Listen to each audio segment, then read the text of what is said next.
세계 최강 해군을 자랑하는 국가라면 당연히 세계 최강의 조선소를 갖추고 있어야 한다는 것은 상식입니다. 해군력은 단순한 군사력의 차원을 넘어 국가의 해양 전략과 직접 연결되며 배를 설계하고 건조하는 능력은 국가 안보의 핵심 역량으로 자리 잡고 있습니다. 그런데 현재 미국 펜타곤에서 벌어지는 상황은 이 상식을 완전히 뒤집고 있습니다. 미국은 수십 년간 미국 해군 함정은 반드시 미국 내에서만 건조해야 한다는 연방법을 엄격히 준수해왔고, 이는 미국이라는 국가의 자존심이자 산업 주권을 지키는 방패 역할을 해왔습니다. 하지만 최근 들어 미국은 이 법을 우회하는 방안을 모색하기 시작했고, 과거 트럼프 대통령 시절 이 문제가 표면화되어 논란을 일으킨 바 있습니다. 더욱 충격적인 것은 미국 전쟁부 장관이 상원 청문회에서 우리 조선소가 이 문제를 해결할 수 없다며 사실상 한국과 일본 조선업에 의존하지 않으면 안 된다는 선언에 가까운 발언을 한 것입니다. 이는 미국이 자국 조선 산업의 한계를 공식적으로 인정한 셈이며 전통적 자국 우선주의를 뒤흔드는 중대한 변화임을 의미합니다. 미국과 중국 조선 능력의 격차 230배의 진실 구체적인 수치를 살펴보면 미국 해군은 지난해 3척의 구축함을 건조했고 올해는 2척, 내년에는 단 1척에 불과합니다. 이는 미국 해군의 연간 구축함 생산량을 의미합니다. 반면 중국은 매년 6척에서 10척의 구축함을 진수하고 있습니다. 단순 비교만으로도 미국 조선 능력이 현저히 뒤처진다는 점을 알 수 있습니다. 더 놀라운 것은 미국 해군 전체 예산이 3,775억 달러, 그중 함정 건조 예산만 658억 달러에 달하는 사상 최대 규모임에도 실제로 배는 거의 건조되지 않고 있다는 점입니다. 돈은 산더미처럼 쌓여 있지만 배가 나오지 않는 역설적인 상황에 처한 것입니다. 2026년 봄, 펜타곤 책상 위에 한국의 대구급 호위함 설계도가 올라왔다는 사실은 미국이 법을 어기면서까지 한국 조선소에 손을 내민 결정적인 순간을 상징합니다. 이 230배라는 숫자의 출처는 단순한 유튜버의 추측이 아니라 미 해군 정보국, ONI, 오피스 오브 네이벨 인텔리전스, 이 국방부와 의회에 제출한 공식 문서에 명시된 수치입니다. 중국의 조선 생산 가능 용량이 미국의 230배라는 이 문구는 펜타곤 내부를 발칵 뒤집어 놓았습니다. 이 230배는 단순한 생산 속도의 차이가 아닙니다. 국가가 가진 조선 인프라 전반을 포함한 생산 가능 용량의 차이로 조선소 부지 면적, 도크수, 용접 공수, 부품 공급망, 그리고 무엇보다도 숙련 인력까지 모두 포함한 총체적 역량의 격차를 의미합니다. 쉽게 말해 동네 작은 빵집과 글로벌 대형 산업용 베이커리를 비교하는 것과 같습니다. 동네 빵집이 하루 100개 빵을 생산할 수 있는 반면 대형 공장은 마음 먹으면 10,000개 이상도 생산할 수 있죠. 이 차이는 단순히 사람 숫자가 아니라 공장 설비와 숙련 기술력에서 발생하는 근본적 격차입니다. 미국 조선소의 위기, 인력과 인프라의 붕괴. 현재 미국 조선소는 거대한 도크와 크레인을 보유했지만 실제로 일할 숙련 인력이 심각하게 부족한 상태입니다. 미국 조선소 숙련 노동자의 상당수가 베이비붐 세대로 이들이 은퇴하면서 젊은 인력의 유입이 매우 미미한 상황입니다. 미국 젊은이들은 무거운 철판 용접 같은 고강도 육체 노동을 기피하며 이트업계 등 보다 쾌적한 환경을 선호합니다. 결과적으로 미국 조선소는 빈 공장과 다름없는 현실에 직면했습니다. 더욱 충격적인 비교는 2024년 한 해 동안 중국의 굴지 조선소 한 곳이 생산한 상선과 군함의 총량이 제2차 세계대전 이후 미국 전체 조선소가 만들어낸 모든 선박의 총량을 뛰어넘었다는 통계입니다. 이는 단지 숫자 차이가 아니라 절대적인 산업력과 기술 숙련도의 차이를 적나라하게 드러냅니다. 부품 공급망의 독점과 취약성. 또 다른 문제는 부품 공급망의 독점화입니다. 미 의회 예산처 12호에 따르면 미국 잠수함 핵심 부품 공급업체의 70%가 단일 공급업체에 의존하고 있으며 이는 단 하나의 부품 생산 문제로 전체 함정 건조 일정이 중단될 수 있다는 위험을 내포합니다. 실제로 버지니아급 공격 잠수함은 계획상 매년 2척을 생산해야 하지만 현실은 연평균 1.2척에 머물고 있습니다. 일본에서 건조 중인 컨스텔레이션급 호위함도 일정이 3년이나 지연됐으며 이는 미국 군함 건조 역사상 유례없는 사태입니다.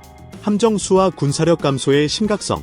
법적으로 미국 해군은 최소 355척, 목표는 381척의 함정을 보유해야 하지만 실제로는 291척에 불과합니다. 이 중 약 33%는 수리 중이거나 수리 대기 상태로 실질적 전력 가용 함정은 더 적습니다. 반면 중국 해군 전투함은 2024년 기준 370척을 넘어섰고 2030년에는 435척까지 늘어날 전망입니다.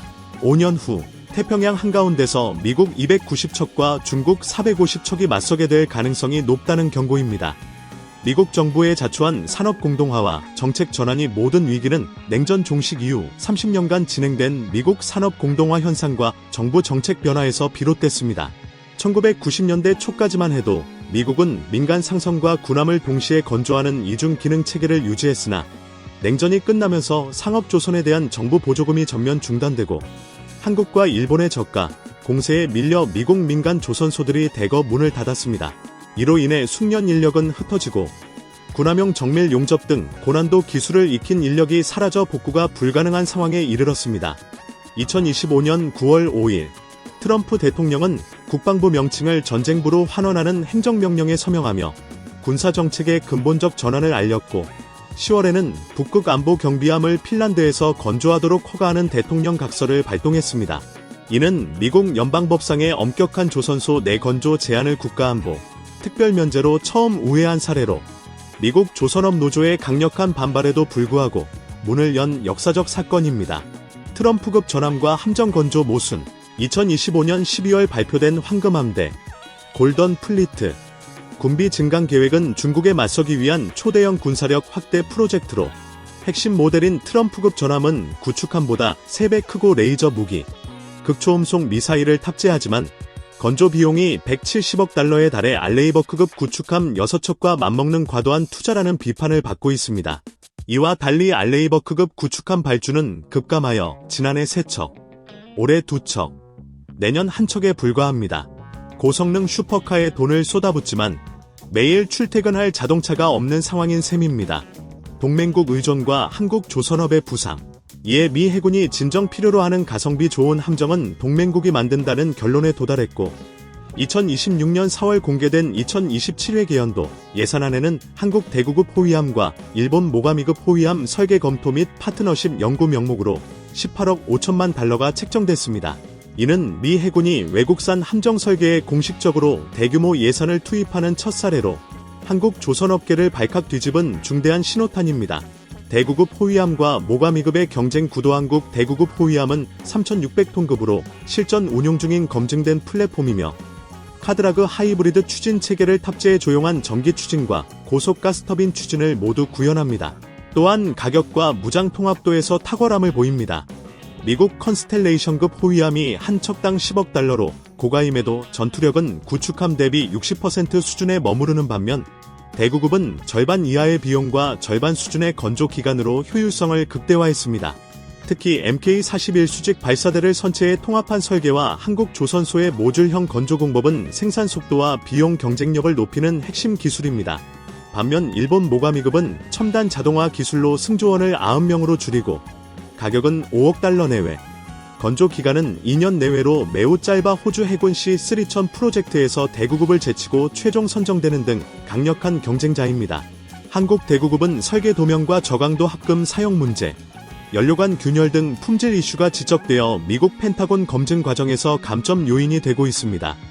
미국 내 법적, 정치적 장애물과 대응 미국 법전 10USC 8679 이른바 번스톨랩슨 수정안은 외국 조선소에서 미국 해군 정규 선체 및 주요 구조물 건조를 엄격히 금지하고 있습니다. 이를 우회하려면 대통령이 국가안보 특별 면제를 발동해야 하며 트럼프 대통령은 핀란드 북극 경비함 사례에서 이 카드를 사용한 바 있습니다. 그러나 미국 조선업 노조, 지역구 의원, 조선협회 회장 등은 외국산 군함 도입에 강력 반대하고 있어 정치적 갈등이 심각합니다. 2026년 4월 당시 해군 장관 존 펠런이 미국 내 인력 부족으로 외국 조선소 건조 가능성을 언급했다가 트럼프 대통령에 의해 경질된 사건은 정치적 갈등의 단면을 보여줍니다.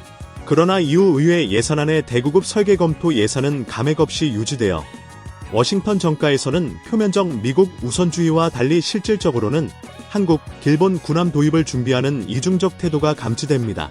또한 한국은 미국과 체결한 무역 협정에 따라 미국 조선업에 약 100억 달러를 투자하기로 약속했으며 이는 전체 3,500억 달러 투자 중 1,500억 달러에 달하는 규모로 펜타곤의 18억 5천만 달러 설계 검토 예산은 단순 시장 조사 이상의 빅딜 신호탄일 가능성이 큽니다. MRO 시장과 보안 이슈. 미국 내 신조 함정 건조는 법적 제한이 있지만 기존 함정의 유지 보수 정비, MRO는 외국 조선소도 참여 가능합니다. 2026년 1분기 HD 현대중공업과 하나우전은 미 해군과 다수 수리 계약을 체결하며 MRO 사업에서 두각을 나타냈습니다. MRO는 단순 수리를 넘어 미 해군 군사기밀에 접근 가능한 마스터키로 향후 신조 함정 수주의 강력한 레퍼런스가 될 것입니다. 하지만 2026년 5월 미 해군이 한국 조선소에 보안 경고를 발령하며 한국 조선소 인근 부두에 중국, 러시아 선박이 정박해 군사기밀 수집 가능성이 제기되는 등 새로운 위험 요소가 등장했습니다. 한국 조선소가 미국 보안 기준을 충족하지 못하면 MRO 수주 자체가 중단될 수 있어 하나우전이 14억 9천만 달러를 안전시설에 투자한 것도 이 대응의 일환입니다. 2030년 이후 시나리오와 전략적 대응. 2030년을 기점으로 예상되는 세 가지 주요 시나리오는 다음과 같습니다. 별표 국가안보 특별면제 발동과 연합조선, 페더레이트드 시프빌딩, 체제 구축. 별표 트럼프 대통령이 특별면제를 발동해 한국 대구급 설계가 미국 조선소에 공식 이식되면 한국 조선업체가 미국 해군 재건 사업 핵심 파트너로 부상하게 됩니다. 이는 하나우전, HD 현대중공업뿐 아니라 포스코홀딩스, 레지넥스원, 하나시스템 등 연관 산업 전반의 구조적 재평가와 수혜를 불러올 것입니다. 별표 정치적 반발로 신조 계약 무산, MRO 독점 지위 확보. 별표 신조 계약은 무산되더라도 한국이 서태평양 지역 MRO 허브로 독점적 지위를 확보하며 20년간 안정적 일자리와 꾸준한 정비 수요를 창출하는 경우입니다. 별표 미국 정부의 자국 조선업 강화 정책 추진. 별표 미국 내 조선업 보조금 대폭 확대와 복자 생산 노선 추진으로 한국 기업의 미국 내 투자 사업이 견제를 받으며 투자금 회수에 어려움을 겪는 시나리오입니다. 어느 방향으로 전개되든 한국 조선업과 국가안보, 경제 전반에 미치는 영향은 엄청날 것입니다. 앞으로 주목해야 할 신호와 국민의 역할. 첫째, 트럼프 대통령의 국가안보 특별면제 조항 서명 여부가 모든 게임의 출발점이자 한국 조선업 미래를 좌우할 분수령입니다. 워싱턴 정가에서는 2026년 5월 중순 예정된 트럼프 시진핑 정상회담 전후로 결정이 나올 가능성이 크다고 전망합니다. 둘째, 한국과 일본 간 경쟁 양상을 예의주시해야 합니다.